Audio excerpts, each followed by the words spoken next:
gusto kong kasama kayo dito eh. Ay, Kagi, wait! Ayaw muna. Pacing back and forth lang. Kaba-kaba! Wala pa yung family.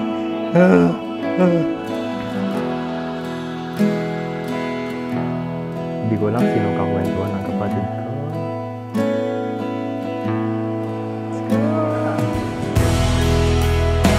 Here we go!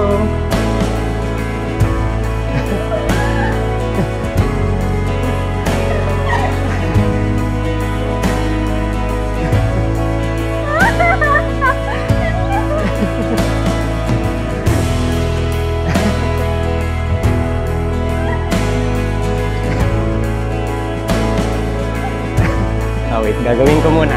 Inood muna ako dito.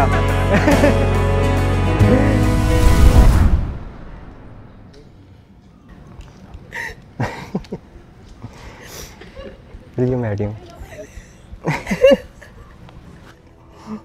Ano pa na naman?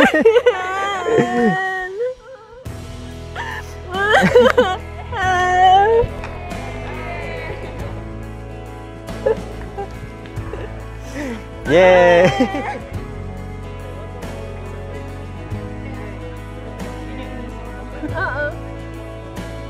Kapag picture namin sa labas, nakaganyan siya eh. Ngayon hindi, ayaw niya. Alright. Oh, you're mic'd up. Kanina pa ako naka-mic up. Ano na sinabi mo? Marami na. So alam mo na kapag sa kasal natin. You liar! Ano? Sabi mo sa mic. He is a liar, pero okay, this one gets a pass because I want the surprise. Yes! Liar! This should be the last one. Last one. Sparkly! Yung nang bigay sa'yo eh. Kasi so nice. When did you have this? 3 months ago? Really? Yeah. Hinaya mo na 3 months? Kasi bawal sa September kasal nila, Jess eh. Dadalhin ko nga sana eh. Kasi ayaw nila. They wouldn't risk it. Pag nalasing daw ako, baka